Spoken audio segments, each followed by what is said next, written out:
There is a humorous story about the space race, and maybe you've heard it. It's fairly famous. It goes like this. NASA spent millions of dollars and 10 years inventing a ballpoint pen that could write in space. The Russians took a pencil. If you know the joke, perhaps you also know that it's not true. In the early days of the space programs, both the US and the Soviet Union used pencils when writing in space. And then a man named Paul Fisher independently designed a thing that he called the space pen. NASA didn't invest any money in the development of the pen. And then NASA liked it and bought the pen in bulk. Beginning in 1969, the Soviets bought the same space pens at the same price that NASA paid for them. So the story isn't true. And yet, despite its falseness, there's a kernel of truth to the joke. There's a core of truth. Or at least I think there was, because the American and the Soviet space programs did differ from an environmental point of view. In today's talk, I'll give an illustration in that the superpowers conceptualize resource consumption very differently. And you can see this by examining their controlled ecological life support systems.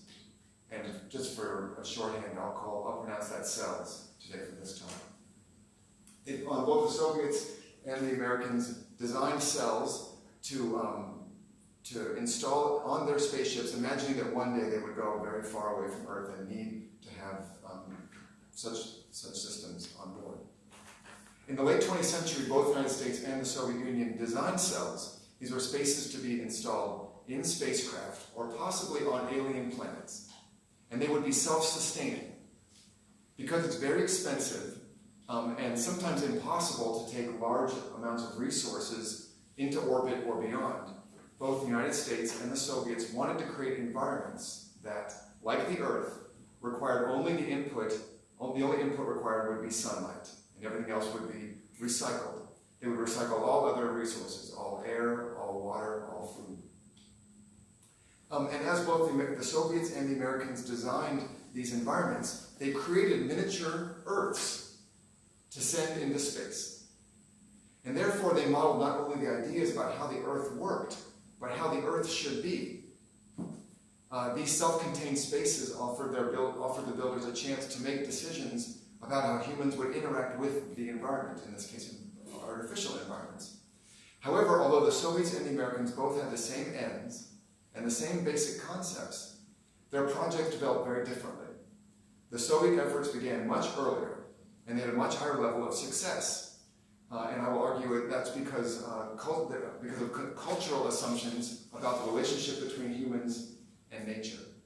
Put very briefly, the Russians were more flexible about what kinds of resources they would employ in their biospheres, in their cells. They were more imaginative and more flexible in imagining future environments, and they generally asked the inhabitants to survive by consuming less than the American planes did.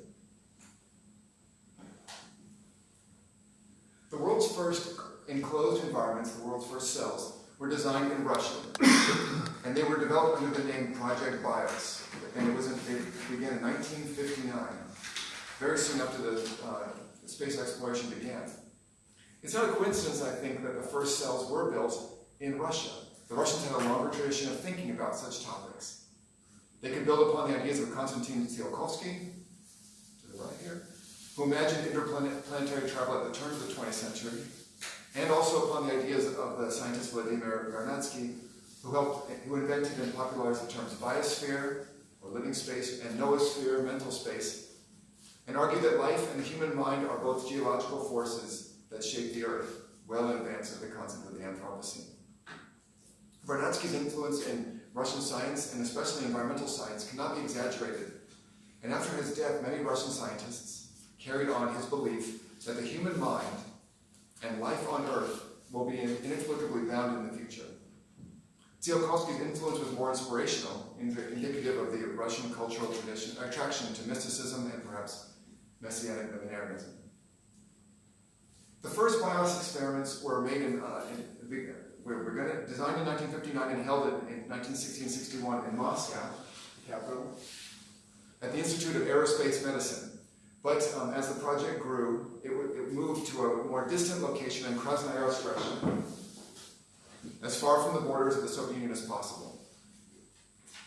And it was installed in the basement of this very unassuming Soviet building in the Institute for Biophysics.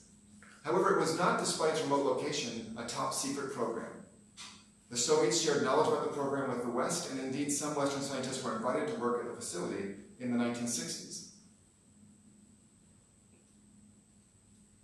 The first set of experiments was called Bios-1, and it was planned for one bionaut to be kept in a closed, confined space for 24 hours, breathing only the oxygen that was inside the closed system, generated by plants. Bios-1 began construction in 1961 and went operational in 1965. The Bios-1 experiment was scheduled as part of a planned Soviet mission to Mars, and this mission to Mars even had a precise date. The spaceship was due to launch on June 8, 1971, and therefore the Soviets had 10 years to get their closed environment ready. Using the best technology available, and even today, such a trip would take months. And the Soviets anticipated a voyage of more than a year. Because they knew that taking enough food and water for an entire year was impossible, they designed a support system, or they tried to design a support system that would provide most of those resources internally. It was calculated that every day, an average-sized human being requires 2 pounds of oxygen and 4 pounds of drinking water, plus sanitation water, and a little more than a pound of food. Accordingly, the plan of Bios-1, leaving food for the future, would be to generate 6 pounds of clean air and water every day for the bionaut.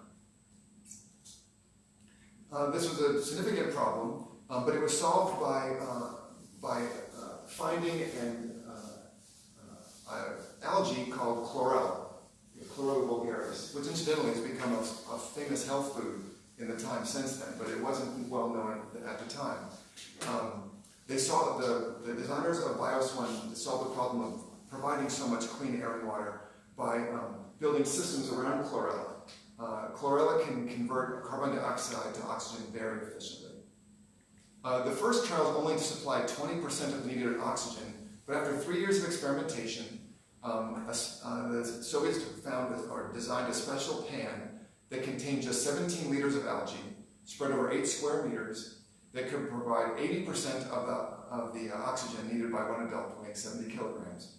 That is a similar installation using normal plants, not chlorella, but grasses or plants would require over more than a hectare of land.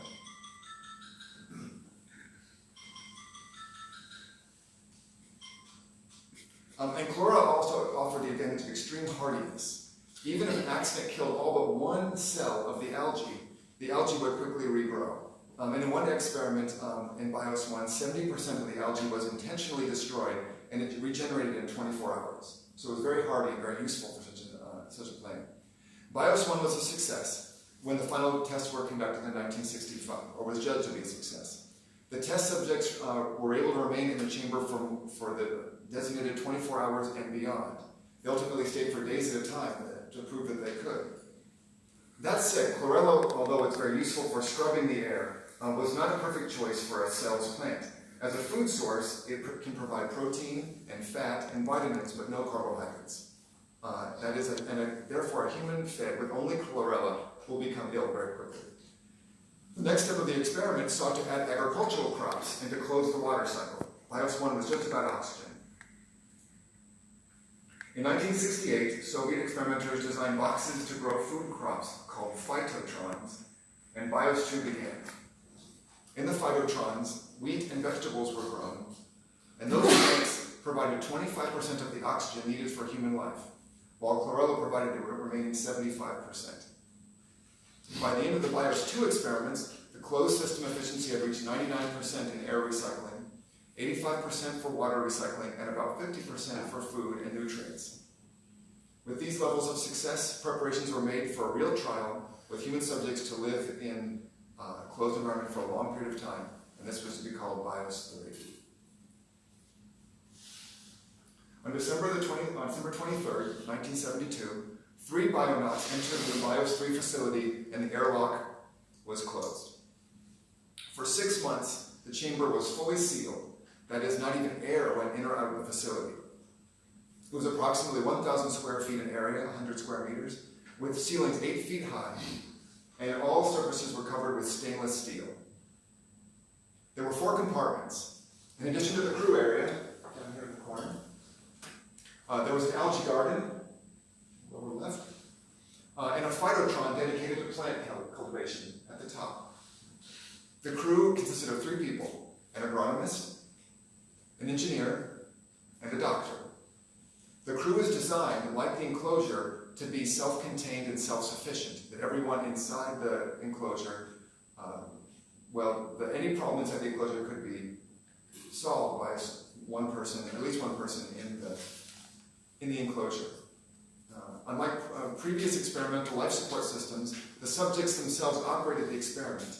In BIOS 1, there were bionauts inside the enclosure, but engineers outside helped run it. But in BIOS 3, the people inside were the operators as well. These 3 operators, the 3 bionauts also participated in raising the food and producing the food, processing the food. A second experiment lasted 4 months in the winter of 1976, and the third experiment took place in November of 1983 and lasted until April of 1984. For all 3 extended experiments, providing sufficient amounts of food proved to be the greatest challenge at first, although this problem was overcome. Sufficient oxygen and clean water could be obtained from green plants, and experimenters found that only modest amounts of additional filtering were needed to fully support the human subjects. Food, however, presented a more complex problem. Experimenters found that the soil could not maintain fertility without the application of fertilizer, at least typical kinds of crop rotations. Fast-growing varieties had to be chosen so that the food would generate quickly. The meals also had to contain some variety so that the cooked dishes would be tasty but not monotonous. Perhaps an animal could be expected to eat the same food every day, but the planners didn't want the humans to do so. However, if you introduce more than one crop, then that makes the agronomy of the situation much more complicated, because different species have different temperature and light requirements, and they mature at different rates. So it's easier to grow one crop than it is to grow a number of them, and the planners of BIOS 3 had to solve this problem. Ultimately, the Soviets solved the puzzle with specially selected varieties of a wide array of crops that matured at different times and allowed for a steady flow of harvests.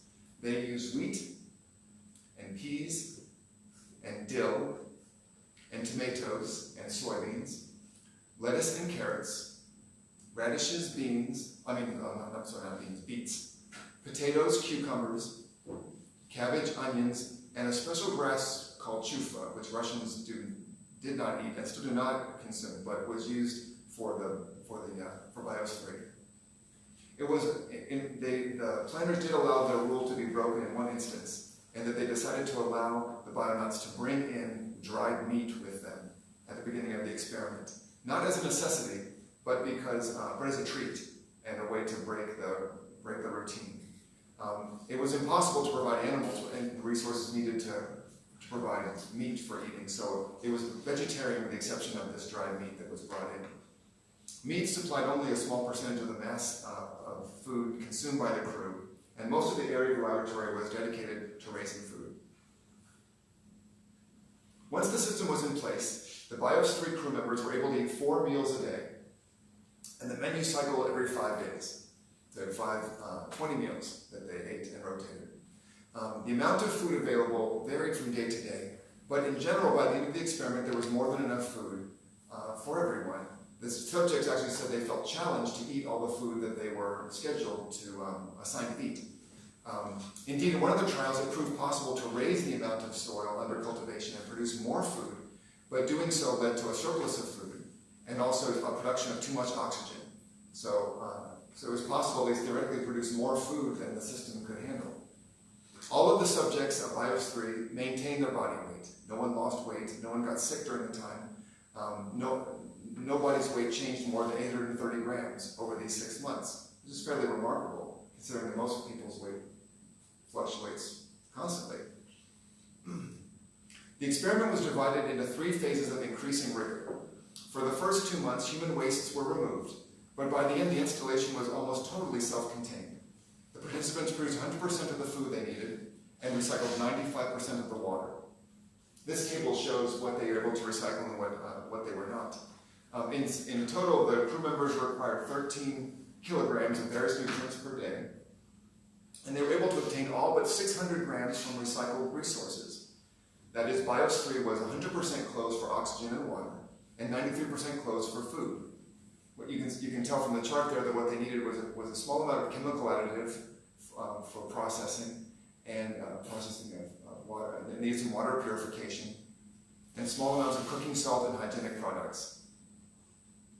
This would be, for a theoretical spaceship, it wouldn't be difficult to take these small amounts of trace elements if the bulk was being produced through recyclable means. Psychologically, the experiment was also deemed a success. The bionauts could only talk with the outside world as part of the experiment. They only could talk to each other unless they used a telephone as part of the rules of the experiment. But nevertheless, they did not report feeling lonely or depressed during these 6 months. They each said that they were engaged in their work, they were dedicated to it, they found it interesting, and they wanted to be no place else. There were no cases of personal friction, despite the fact that living space was extremely confined. These people were living in each other's shadows all the time. They did have one source of outside companionship, though. After a few weeks, a cockroach was found in the enclosure. It somehow found its way into the habitat, and most likely because there was an egg in the soil that hatched, rather than a roach finding a hole in the biosphere. And the bionauts kept it, and they fed it as a pet. The bionauts said they never felt depressed because they were just so busy. They didn't have time to brood. They spent hours each day tending their crops, and then processing the food, threshing the wheat, milling the flour, and baking the bread. All time-intensive activities that most of us don't have to do anymore. But they did, and the schedule kept them so busy that the bionauts said there was no time to be bored. Here's a picture that shows just how tight the living space was. There were problems in the experiment, and it would be dishonest to not mention them. The first experiment only lasted for 6 months, and there were problems that were emerging at the end of 6 months that would have been a problem if the experiment had continued for years, but the bionauts left the enclosure before these could arise. One aspect of the experiments that caused worry was the control of minerals. In some cases, important trace elements were lost during the experiments. And in other cases, heavy metals like nickel and aluminum and chromium and lead were building up in the soil. The accumulation was not enough to be dangerous for the bionauts, but if the experiment had continued in perpetuity, or even for 3 or 4 years, these substances might have become toxic, and some solution for this toxicity would have been required. There also was a bacteria, Staphylococcus bacteria, that was found on the skin of the subjects, and it did not create any health problems for the bionauts, but had they been in there longer, perhaps it would have, and some public health issue might have arisen. Life must have been, as photos like this show, cramped and perhaps intense. There was simply nowhere to go in case someone needed some personal space.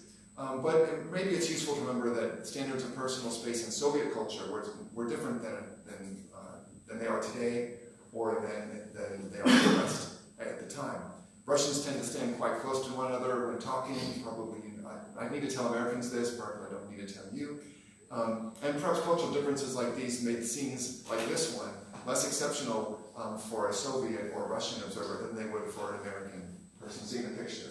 Usually when I show Americans this picture, I can almost see in my audience them becoming uncomfortable, claustrophobic, just imagining being in a space like this. After 180 days of the first Biosphere experiment, the bionauts emerged and the experiment ended. There will be other experiments, but none went quite as long as this one. The physicians who examined the bionauts noticed no unusual changes in their physical condition. They lost no weight, they had not been ill, and they did not suffer any allergic or psychological reactions. The test was deemed a complete success, and longer experiments would have followed if not for the cancellation of the Mars mission, which inspired the program to begin with. After the Apollo mission successfully landed on the moon, the Soviet drive for similar and larger space missions evaporated, and so BIOS 3 became more modest and received less attention. Looking over their findings in retrospect, the Soviet researchers arrived at an unusual conclusion about the design of their ecosystems. That in the case of human-planned environments, biodiversity might actually decrease stability. The biodiversity was unhelpful in developing a stable system. There are in the world today, and as I was talking to Tim before we began, small self-enclosed environments called Folsom flasks that have been closed as long as 100 years ago and are still working, still functioning today, recycling their nutrients and supporting plants and also microorganisms in the soil. And these flasks, these glass containers have maintained biotic homeostasis for decades. Some of them are close to a century. Whereas the famous Biosphere 2 experiment in Arizona, conducted in the early 1990s, was extremely complicated, designed to replicate the Earth's biosphere, and completely failed. This is a well-known story. I suppose I could talk about this in a question, but in the desert of Arizona, an enclosed environment was built that was supposed to have a wetland and a prairie, and it was closed in a similar way, and the American bionauts had first started breaking the rules, then had to leave, but long before the experiment was concluded. It was very complicated and it didn't work. As one of the BIOS experimenters wrote, one of the Soviet experimenters wrote, complexity and diversity increase the chances for species to act in unforeseen ways, meaning that positive feedback loops are possible when increased complexity is introduced. Ultimately, the researchers concluded that the meaning of the word stability is very context dependent, and simplicity in some instances can produce strength. Although the Soviet mission to Mars was abandoned due to technical problems with Soviet rockets, and also due to lack of enthusiasm because of the Apollo 11 mission, the BIOS program ceased to have reason to exist. But the Biosphere Laboratory was and is the most successful closed environment experiment in history. And not because of its low technical level, but because of it. Not in spite of its technical level, but because of its low technical level. In 1978, almost 20 years after the BIOS 1 experiment began, and 6 years after the BIOS 3 experiment hosted its first experiment, NASA organized a similar cells program in Houston called Bioplex. Bioplex carried out experiments that lasted for much shorter periods. Instead of 6 months, 60 to 90 days. And those were the designs. In no case did any of the American Bioplex experiments reach the designated time period. Although the Bioplex planners had access to Soviet plans, the American experiments were different and not as successful. The Soviet planners used resources that the American planners did not, and vice versa. And the simpler Soviet designs, inspired perhaps by Vernadsky's concept of noosphere, enabled the BIOS laboratory to function much more effectively than the American cells experiments, which repeatedly had to be canceled and re-engineered throughout the 1970s and 1980s. The differences between the Soviet and the American habitats were very simple, but I think they were telling. The American habitat was colorful and stylish. All the surfaces were decorated with different colors of plastic to more accurately resemble a typical living space of an American at the time. However, though the plastic coating gave the American habitat a clean and futuristic appearance, the plastic gave off chemical emissions that polluted the air. These plastic emissions began to cause health problems in the bionauts and began to kill the plants. And so one of the earliest experiments had to be ended early so that the plastic could be removed and replaced with something less reactive. The Soviet habitat, as I mentioned before, was made entirely out of stainless steel. It was cold and unattractive, but it was chemically neutral. In general, the director of BIOS 3 read about the American plans and observed this. There were American attempts to copy us, but they failed. There were certain peculiarities in terms of technologies, but the Americans wouldn't listen to us, and they tried to make everything themselves. The Americans chose to use plutonium oxide to generate heat for their water recovery system, whereas the Soviets used less efficient but safer non-radioactive methods.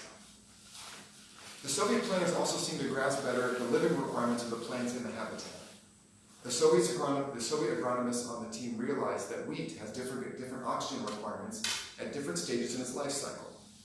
So in order to ensure a uniform oxygen balance, wheat plants of different ages were planted and kept. The Americans, on the other hand, brought in wheat plants of one age, and as a result, the oxygen demands surged and plummeted over time.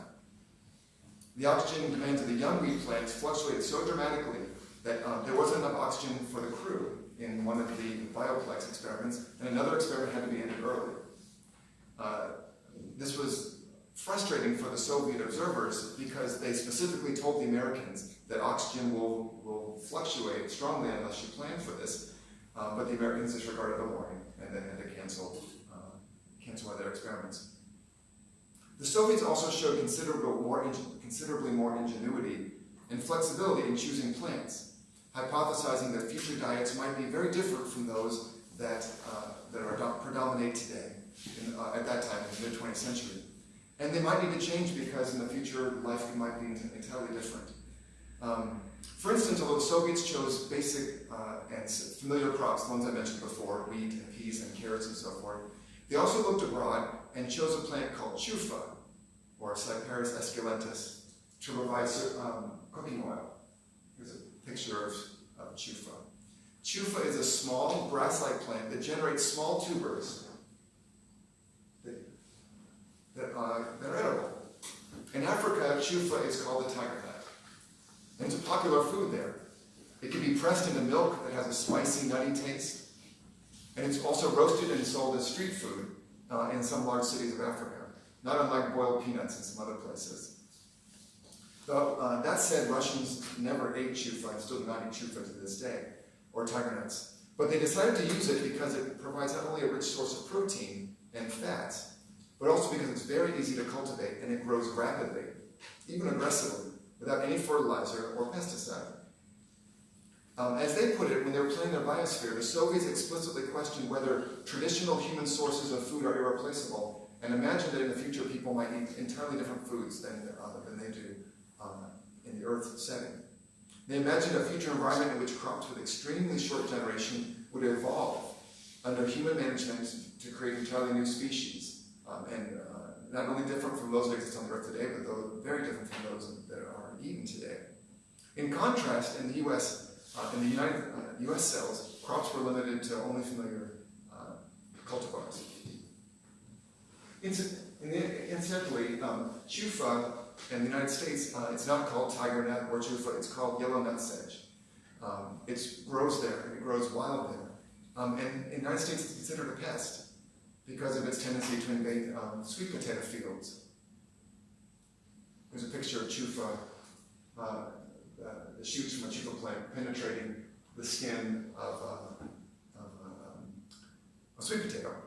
In the southern United States, including the state where I'm from, there's an active program to eliminate yellow nutsedge, to eradicate it as a pest species. In conclusion, a comparison of the Soviet and American biosphere shows that the Soviets, influenced by the noosphere idea of Vernadsky, were more willing to create a more curated environmental space with more successful result. The Soviet habitat was simpler and more attuned to the requirements of the natural components of the ecosystem rather than the biomass themselves, and it foresaw a dramatically different future in which human life, even at the level of basic food, might be radically different from the one that we are accustomed to. In contrast, the American habitat focused on outward appearance and simulated the familiar spaces and rhythms of mid-century American life. As a result, the biosphere experiment accomplished all of its objectives, while the American project, which continued until the year 1991, met with repeated failures, and to this day has never matched the success rate of the very first biosphere experiment. It may be the case that one day humans will need to build artificial environments to survive, and if so, the Russian approach has something